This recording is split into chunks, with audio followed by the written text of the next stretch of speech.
বিএনপির নির্বাহী কমিটির সদস্য ও পৌরসভার সাবেক মেয়র মজিবুর রহমান গাজীপুর ১ আসনে নির্বাচনী কার্যক্রম আনুষ্ঠানিক শুরু করেন। শুরুতে গাজীপুর ১ আসন হতে তাকে মনোনয়ন দেয়ায় তারেক রহমান সহ সংশ্লিষ্ট সকলকে কৃতজ্ঞতা জানান। এ সময় কোনাবাড়ি, কাশিমপুর সহ কালিয়াকৈর উপজেলা ও পৌরসভার সর্বস্তরের জনগণ এ র্যালিতে অংশগ্রহণ করেন।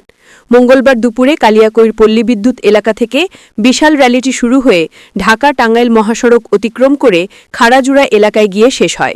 এ সময় মহাসড়ক জুড়ে লক্ষাধিক জনতার ঢল নামে। নেতাকর্মী ও সাধারণ মানুষের ঢলে এলাকা পরিণত হয় উৎসব মুখর জনসমুদ্রে।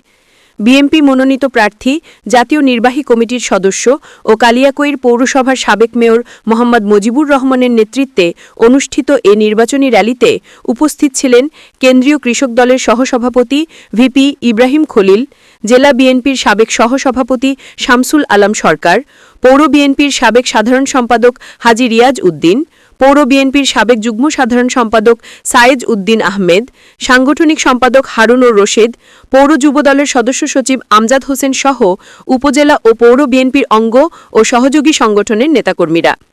আলোচনায় বক্তারা বলেন, দীর্ঘদিন পর কালিয়াকৈরে ধানের শীষ প্রতীকের নির্বাচনী এ জনসমুদ্র প্রমাণ করে বিএনপির ভারপ্রাপ্ত চেয়ারম্যান তারেক রহমান প্রার্থী বাছাইয়ে ভুল করেননি। যোগ্য প্রার্থীকেই মনোনয়ন দিয়েছেন। জনগণ পরিবর্তন চায়। র্যালিটি ঢাকা-টাঙ্গাইল মহাসড়ক প্রদক্ষিণ করে উপজেলার খাড়াজোড়া এলাকায় গিয়ে শেষ হয়।